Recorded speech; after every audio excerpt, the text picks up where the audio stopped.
నీ మనస్సు వ్యర్థమైన దాని అని ఉండకూడదు. అది వ్యర్థము అని ఇందాక చూశాం 4వ కీర్తనలో వ్యర్థంగా ఆరాధన ఏం చూసామండి ఇందాక 4లో 3 వచ్చిన 1 నుంచి చూడండి 4, 1, 2 నా నీతికి ఆధారముకు దేవా నేను మొరపెట్టినప్పుడు నాకు ఉత్తరమేమో ఇరుకులో నాకు విశాలత కలుగజేసిన వాడు నీవే నన్ను కరుణించి నా ప్రార్థన అంగీకరించము. నల్లారా ఎంతకాలము నా గౌరవం అవమానంగా మార్చేదరు, ఎంతకాలము వ్యర్థమైన దానిని ఎంతకాలం అబద్ధమైన ఎదుగుతారంటే నాకు చూపించాము కొంత. ఇక్కడ చూస్తే 2వ భాగం ఎంతకాలం వ్యర్థమైన దాన్ని ప్రేమిస్తారు, ఎంతకాలము. అందుకే వ్యర్థమైన దాని యందు మనస్సు పెట్టకూడదు. ఇక్కడ చూస్తున్నాయి 24:4లో అది వ్యర్థము, అది చెడు ఉంది, అక్కడ మంచిది కాదు అంటే నువ్వు దాని యందు మనసు పెట్టొద్దంట. దాని యందు వ్యర్థమనే దాని యందు మనసు పెట్టకయ్యో. రెండోది ఏం చేయకూడదు, కపటముగా ప్రమాణాలు చేయకూడదు. ప్రమాణాలు అంటే ప్రమాణాలు చేశారు ఎప్పుడన్నా? కొంతమంది జైన్మెంట్ చేస్తారు ప్రమాణం. అన్నా బైబిల్లో ఎవరైనా ప్రమాణాలు చేశారండి? ఏం బ్రదర్? అందుకే వ్యర్థమైన ప్రమాణాలు చేయకూడదంట. ఇప్పుడు సపోజ్ నేను నా భార్య ఎందుకు చెప్తా అంటే వేరే వాళ్ళని చెప్తే ఒప్పుకోరు కాబట్టి, అంతే కదన్నా. అంటే నిజం కూడా జరుగుతుంది. ఎవరి మీద వస్తాం కోపం వస్తే ఎవరు చేస్తారండి? మా ఊర్లో నా చిన్నతనాలు అన్నాడు, ఎవరు కోపం వచ్చినా కుంటోడు కొట్టోళ్ళు అన్నాడు. లేకపోతే ఎవరు కోపం వాళ్ళు లెగలేడు కదా. కానీ వాడేమంటాడు తెలుసా, నేను లెగిస్తే నేను చంపుతానంటాడు. ఇప్పుడు లెగలేనుడి మీద కొట్టడానికి వెళ్తారు, కానీ వాడు నేను లెగిస్తే నేను సంగతి చూస్తానంటాడు, కానీ వాడు లెగడు. ఇట్టే ఉంటాయి కొన్ని. అందుకే మన జీవితంలో కపటం అనేది ఉండకూడదు. మన జీవితంలో కపటంగా ప్రమాణాలు చేయకూడదండి. ఇప్పుడు కొంతమంది బైబిల్ మీద కొట్టంటారు. దేని మీద వేస్తారు? లేకపోతే పిల్లల మీద వేస్తారు. పిల్లల మీద అయితే భార్య మీదే. ఇప్పుడు నమ్మదనుకోండి, ఏం చేయాలా?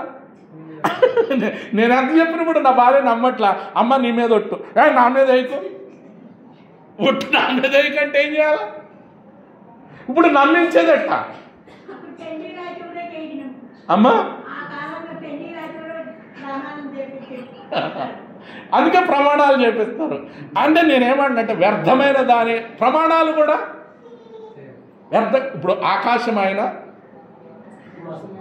ఆయన సింహాసనం, ఆకాశంతో అనొద్దంట. భూమి భూమి కూడా ఆయన పాదపీఠం. ఆకాశం మీద కూర్చుంటే భూమి మీద కాలు ఉందంట. మరి ఆయన ఎలా వర్ణిస్తారు మీరు చెప్పండి? ఆయన సింహాసనం ఎట్టున్నట్టు? ఆకాశం ఆయన సింహాసనము, భూమి మరి ఆకాశం నుండి కాలు కింద పెడితే భూమి ఆయన పాదపీఠం కాలు. మరి ఆ సింహాసనం మీరు వర్ణించండి ఒకసారి. ఆకాశము తోడు అనొద్దు, భూమి తోడని కూడా. అందుకే ప్రమాణాలు వ్యర్థంగా చేయొద్దండి. వ్యర్థమైన ప్రమాణాలు బైబిల్లో నేను ఎందుకు అడుగుతున్నానంటే, పేతురు ప్రమాణం చేశాడు, ఒట్టు పెట్టుకున్నాడా లేదండి? దేని మీద ఒట్టు పెట్టుకున్నావు? ఒక చిన్న పాప వచ్చింది, నువ్వు కూడా ఆయనలో ఒకడువు, నువ్వు కూడా యేసయ్యతో ఉన్నావంటే అమ్మతో నేను ఆయన ఒట్టు పెట్టుకున్నాను ఉంది బైబిల్లో. నేను అందుకు చెప్తున్నా, కొంతమంది వ్యర్థంగా ప్రమాణాలు చేస్తారు. అందుకే వ్యర్థమైన దాన్ని మనసు పెట్టొద్దు. వ్యర్థమైన ప్రమాణాలు కూడా బైబిల్ కూడా కొంతమంది బైబిల్ మీద ఒట్టంటారు. ఎందుకు అనాలను? అది పరిశుద్ధ గ్రంథం.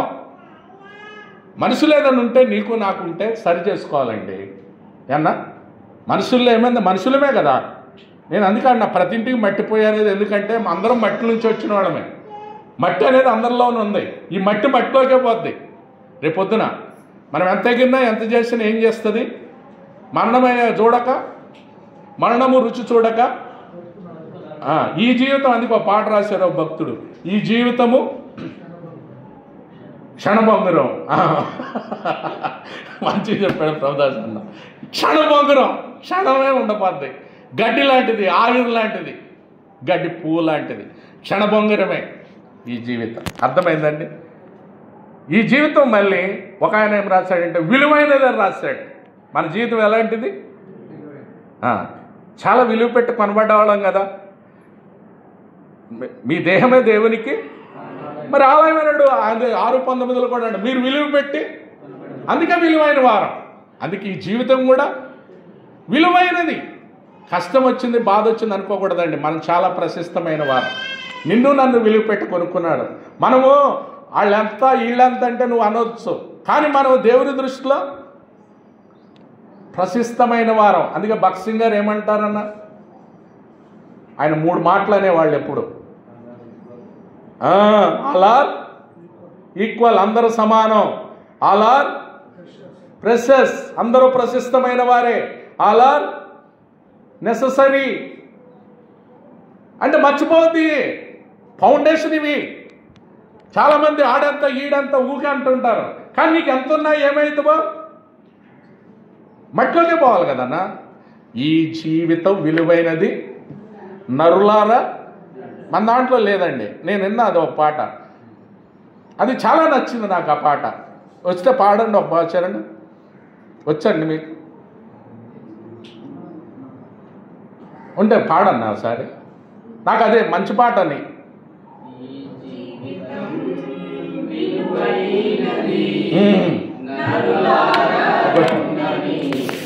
వైనది సెలవైనది ఈ జీవితం విలువైనది, నరులారా రండని సెలవైనది, దేవుని సెలవైనది. సంపాదన కోసమే పుట్టలేదు నీవు, పోయేటప్పుడు ఏది పట్టుకొని పోవు. సంపాదన కోసమే పుట్టలేదు నీవు, పోయేటప్పుడు ఏది తీసుకొని పోవు. పోతున్న వారిని నువ్వు చూచుటలేదా, పోతున్న వారిని చూచుటలేదా. బ్రతికియున్న మనకు వారు పాఠమే కాదా, బ్రతికియున్న మనకు వారు పాఠమే కాదా. ఈ జీవితం విలువైనది, నరులారా రండని సెలవైనది, దేవుని సెలవైనది. ఇంకోటి లేదండి. మరణము రుచి చూడక బ్రతికే నరుడెవడు, కలకాలం ఈ లోకం స్థిరముండేదెవడు. మరణం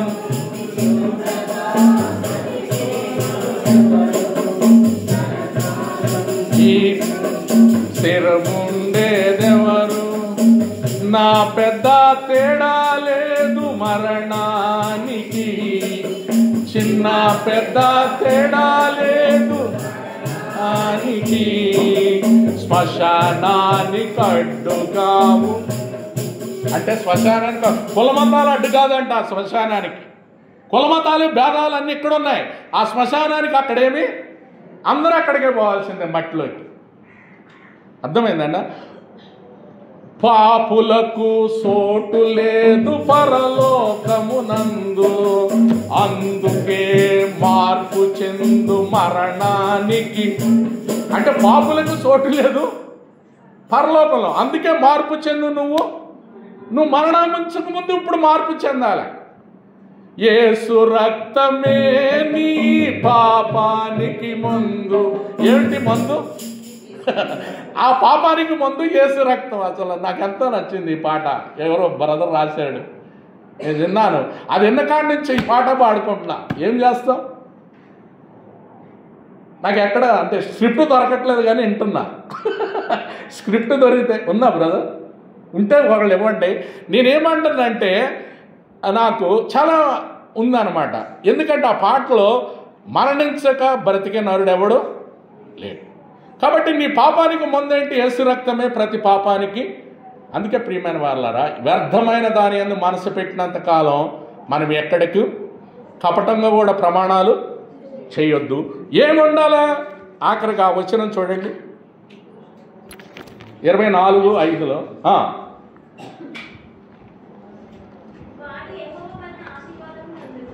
అమ్మా అది కాదురా 24 అందులోనే ఇంకొకటి నిర్దోషమైన మన చేతులు ఎట్టుండాలంట, నిర్దోషమైన చేతులు శుద్ధమైన హృదయము. మన చేతులకి ఏమి ఉండకూడదు.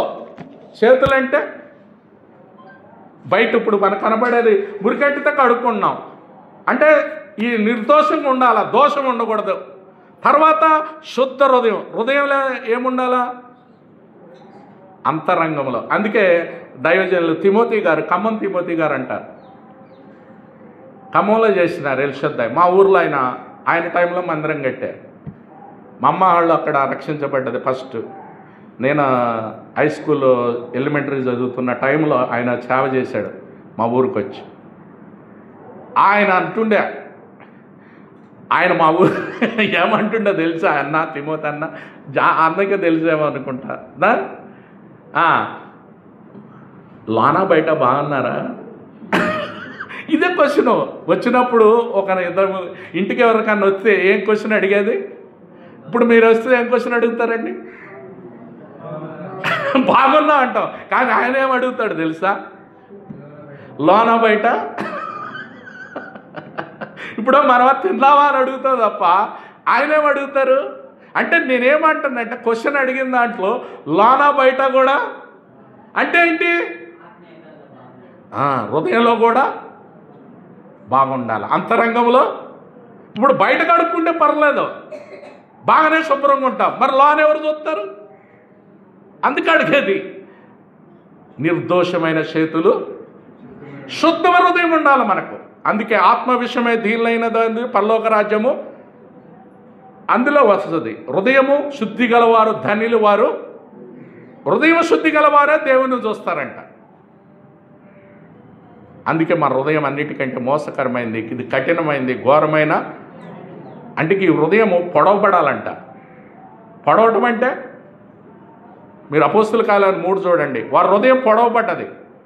అప్పుడు మారు మనసు వచ్చింది, పరిశుద్ధాత్మ వచ్చాడు, దిగొచ్చి మారు మనసు పొందారు. అందుకే కఠిన హృదయం. కఠిన హృదయం అంటే బండ లాంటిది. యెహెజ్కేలు 36:66 అంటారు ఏమని, నా కుమారుడా నీ హృదయము అంటే ఇర్మీలు అంటాడు అది 17:9. కానీ యెహెజ్కేలు 36:26 అంటారు ఏమని? మీరు చెప్పట్లేదండి. ఒక్కళ్ళు కూడా బైబిల్ కరెక్ట్ చదవాలి కదా అన్నా.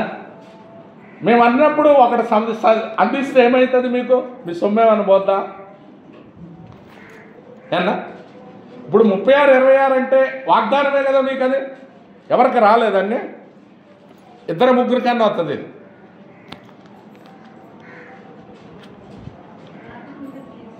అమ్మా 36:26 అది హృదయాన్ని గురించి అక్కడ ఉంది. నూతన హృదయం నీకు ఇచ్చేదను, నూతన స్వభావం నీకు కలుగు చేసేదను. అందుకు శుద్ధ హృదయం ఉండాలంటే దేవుడు నూతన హృదయం ఇవ్వాలా, నూతన మనసు నీకు రావాలా. రాతి గుండె పోయి ఏమి రావాలా? మెత్తగా రావాలా. రాతి పోయే రాయి అంటే బండ దేనికి ఉంటుందండి? అవి కూడా తెలియదమ్మా. ఇప్పుడు బండ మీద నీళ్ళు పోతే ఏమవుతాయి? మరి మట్టిలో పోతే అది అంటే మెత్తనే హృదయం ఉండాలి, బండ లాంటిది ఉండొద్దు. కఠిన హృదయం అంటే కఠినంగా ఉన్నంతకాలం. అందుకే నీ హృదయం నిర్దోషంగా ఉండాలి. మన చేతులు నిర్దోషమైన చేతులు, లోనా బయట బాగుండాలా. శుద్ధ హృదయం కూడా ఉండాలా. కఠిన హృదయం ఉంటే తీసుకోండి. కఠిన హృదయం ఉన్నంతకాలం మనం పరలోక రాజ్యం వెళ్ళలేము. అందుకే నిర్దోషమైన చేతులు, శుద్ధ హృదయం. మనలో శుద్ధ హృదయం అంటే ఎట్ట వస్తుంది? 2 మనసులు ఉండొద్దండి దయచేసి. చూడండి యాకోబు పత్రిక, 2 మనసులు ఉండొద్దు, డబల్ మైండ్ అంటారు. యాకోబు పత్రిక 1:8.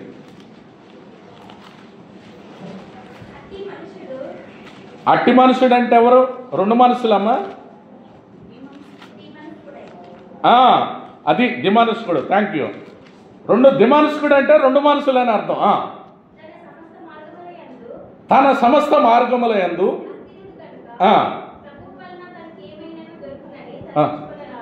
అంటే అట్టి మనుషుడు అంటే 6వ వచనం చదవాల్సిందే. అయితే అతడు ఏమాత్రమును సందేహింపక విశ్వాసముతో అడగవలను. విశ్వాసముతో సందేహించేవాడు గాలికి చేత రేపబడి సముద్ర తరంగమును, అవిశ్వాసం అన్నమాట. విశ్వాసము లేకుండా నువ్వు అడిగితే అట్టి మనుషుడంట. అందుకే విశ్వాసము లేకుండా దేవునికి ఇష్టడుగా ఇందాక చెప్పాను విశ్వాసం, మళ్ళా చెప్పం కానీ. కాబట్టి ప్రతి మనుషుడు అట్టి మనుషుడు దిమనస్కుడు అంట. అంటే 2 మనసులైన డబల్ మైండ్ అని ఉంది ఇంగ్లీష్. డబల్ మైండ్ ఉన్నవారు శుద్ధ హృదయంలో ఉండలేరండి. డబల్ మైండ్ అంటే తెలుసా అండి? ఉండవా? ఏమన్నా నాకు ఏక హృదయం అన్నవాళ్ళు చేయొద్దండి. ఎవరికీ లేదులేండి, నాకు కూడా లేదు, నేను కూడా ఎత్తకూడదు. డబల్ మైండ్ అంటే అందరికి కూడా మంచేదో చెడ్డేదో తెలియదండి. ఏ బ్రదర్, తెలుస్తుందా లేదా? మనకు అందరికీ తెలుసు డబల్ మైండ్ అనేది ప్రతి ఒక్కరికి ఉంటుంది.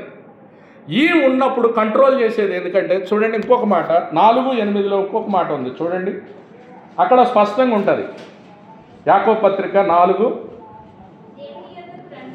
దేవుని యొద్దకు రండి అప్పుడు ఆయన, అంటే నువ్వు దేవుని యొద్దకు వచ్చినావు. మనం అందరం ఎక్కడికి వచ్చినాం? ఇది ఎవరండి? దేవుడు లేడని ఎవరు అనుకుంటారు? బుద్ధిహీనులు అనుకుంటారు. కీర్తనలు 14:1 దేవుడు లేడని బుద్ధిహీనులు తమ హృదయములలో. మరి మనమందరం వచ్చాం కదా దేవుడు ఉన్నాడని ఇక్కడకు. అంటే మనమందరం ఎవరము? హృదయంలో విశ్వసిస్తున్నాం కాబట్టి బుద్ధిమంతులమే అనుకుంటున్నాను నేనంతా. బుద్ధిహీనులము. దేవుడు లేడనేవారు బుద్ధిహీనులు, దేవుడు ఉన్నారనేవారు చెప్పండి. ఆపోజిట్ ఏంటి? బుద్ధిమంతులకు బుద్ధిహీనులకు బుద్ధిమంతులే కదన్న.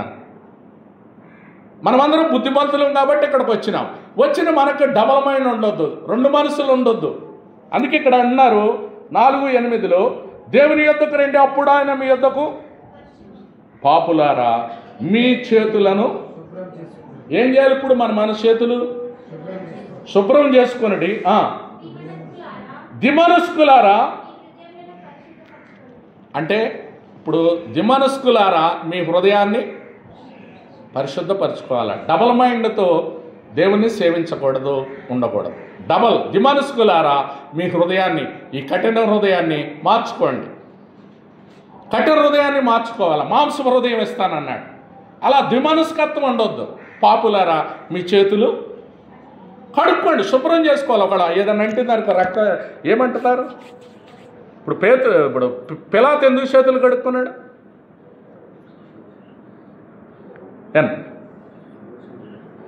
యేసయ్యను అప్పగించినాడు. యేసయ్యను ఎవరు అప్పగించారు? యోధా అప్పగించాడు. పిలాతు తీర్పు ఇచ్చాడు. ఏమని?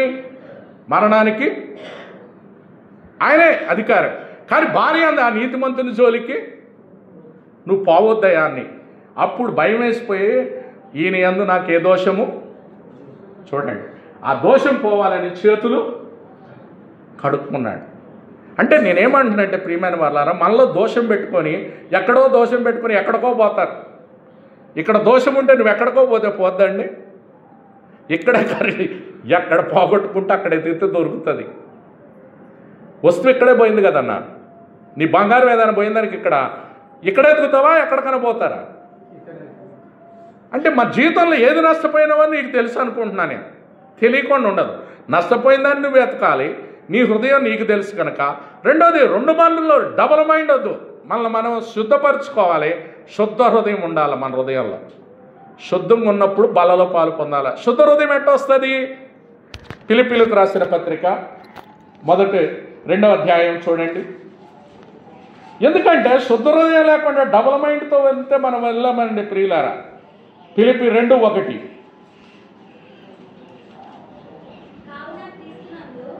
కావున క్రీస్తునందు హెచ్చరికైనను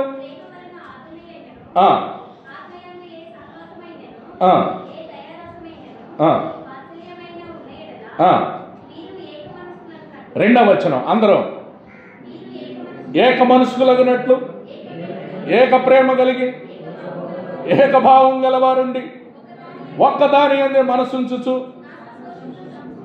ఏక మనస్సు, ఏకభావం ఎప్పుడు వస్తుంది? ఆ డబల్ మైండ్లు లేకుండా ఉంటే ఏక మనసు వస్తుంది. హృదయం శుద్ధ అవ్వాలంటే డబల్ మైండ్ వాళ్ళకి. అందుకే మన ఏలియా గారు అన్నారు, రాజుల గ్రంథం 19:18 చూడండి ఒక మాట, 21 రాజులు డబల్ మైండ్ వచ్చింది కాబట్టి ఒక మాట చూపించాలి మీకు. 18:21 ఏలియా జనులందరి దగ్గరికి వచ్చి, ఎన్నాళ్ల మట్టుకు మీరు 2 తలంపుల మధ్య తడబడుచుందురు?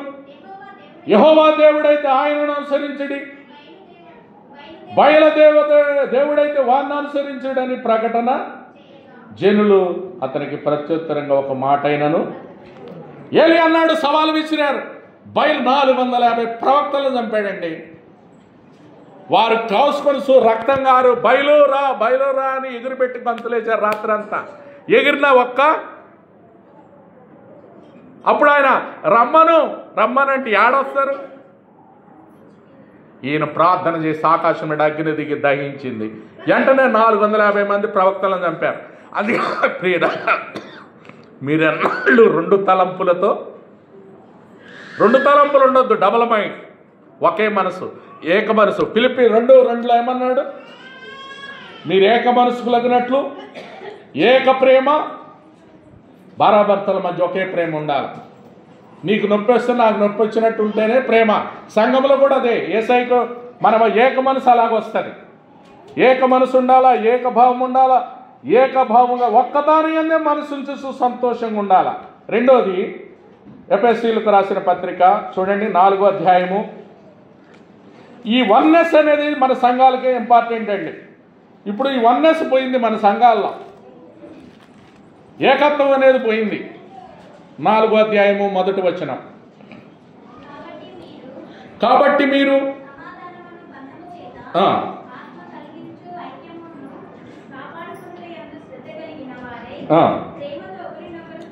ప్రేమతో ఒకరినొకడు సహించుచు,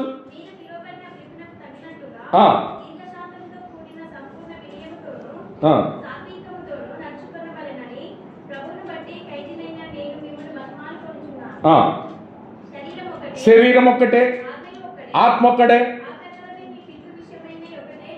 ఒకటే నిరీక్షణ, ప్రభువు ఒక్కటే,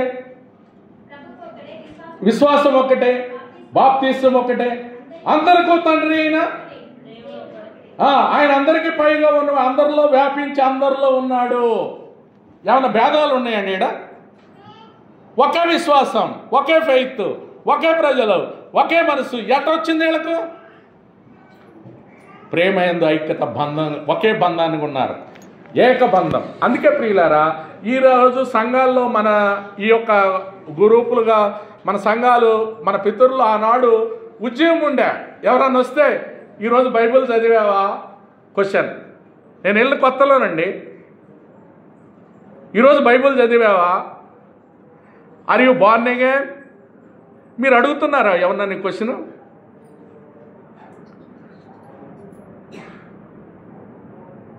అలా అడిగే వాళ్ళు క్వశ్చన్లు అంటే అర్థం ఏంటి? నువ్వు ఈరోజు తిరిగి జన్మించావంటే, ఈరోజు బైబిల్ చదివినావా, ఇవే క్వశ్చన్లు అడిగేవారు. అంటే ఫౌండేషన్ ఒక బేస్ ఇవి. ఇవన్నీ వదిలేశారు ఇప్పుడు.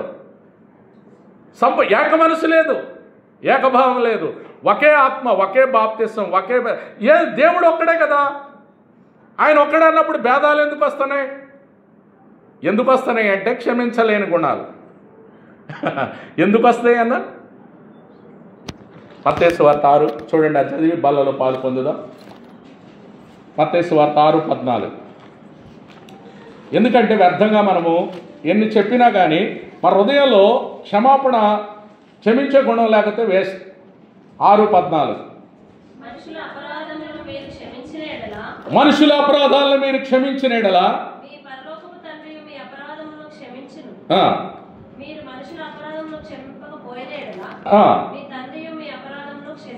చూడండి. అంటే నువ్వు తోటి సహోదరుడు ఎవరైనా తప్పు చేశాడు అనుకోండి, మనలో మనుషులే కదా, ఒకళ్ళ నీ భార్య తప్పు చేసింది, నువ్వు మనుషుల అపరాధాలను ఏం చేయాలా? నీ భర్తను నువ్వు క్షమించాలా. నువ్వు క్షమించకపోతే నీ పాపాలు కూడా. ఇంకా మార్కు సువార్త 14 అక్కడ స్పష్టంగా రాశాడు, 11:24. అందుచేత మీరు ప్రార్థన చేయనప్పుడు అడుగుచున్న పొందినామని నమ్ముడి, అప్పుడు అవి మీకు కలుగునని మీతో 25 అందరం చదువుదాం. మీకు ఒకరి మీద విరోధం ఏమైనా కలిగి ఉండేలా మీరు నిలవబడి ప్రార్థన చేయనప్పుడల్లా వాణ్ణి అప్పుడు పరలోకమందున్న మీ తండ్రియు మీ పాపములు అప్పుడు ఎప్పుడు క్షమించనండి? నువ్వు క్షమించినప్పుడు. నీ తోటి సహోదరుని నువ్వు క్షమిస్తే, మనుషుల అపరాధం నువ్వు క్షమిస్తే నువ్వు క్షమించబడతావు. నువ్వు క్షమించలేదనుకో నువ్వు కూడా అర్హుడవు కాదు. కింద రాశాడు చూడండి ఫుట్నోట్లో, మీ తండ్రి మీ పాపములు క్షమించును. 2 కింద ఏమన్నారు? మీరు క్షమింపని ఎడల పరలోకమందున్న మీ తండ్రి మీ పాపములు. మరి ఇంకెందుకండి? నువ్వు క్షమించలేదనుకో నీ పాపాలు కూడా ఎట్టున్నాయి? అట్టే ఉంటాయి, క్షమించావు. అందుకే మనలో భార్యాభర్తల మధ్య కానీ, సంఘంలో కానీ, సహోదరుల మధ్య కానీ ఏదైనా ఐక్యత ఉంటే, ఏక మనసు ఉంటే, ఇవి చేసినప్పుడు ఆనాడు చేశారు. సంఘాలు ఎందుకు వేలైనాయి? భక్సింగ్ గారు 10,000 సంఘాలు గిన్నిస్ బుక్లోకి ఎందుకు ఎక్కారు? ఆ రోజున ఈ ఉద్యమం ఉంది. ఉద్యమం అంటే ఏంటి? ఉద్యమాలు యాడ్ నుంచి వస్తాయి, కొనుక్కుంటూ వస్తాయన్న. అదేమన్నా అరువు తెచ్చుకునేదా? మనలో రావాలా? సంఘాల్లో మనలో నీలో రావాలి, నాలో. ఉద్యమం అంటే మనమే రావాలా? అంటే ఒకరినొకరు క్షమించుకోవాలా, ఏక మనసు ఉండాలా. ఏమీ లేకపోతే అక్కడే వస్తుంది ఉద్యమం అంటే. అందుకే ఓ ప్రభువావు జీవము నిమ్ము, ఓ ప్రభు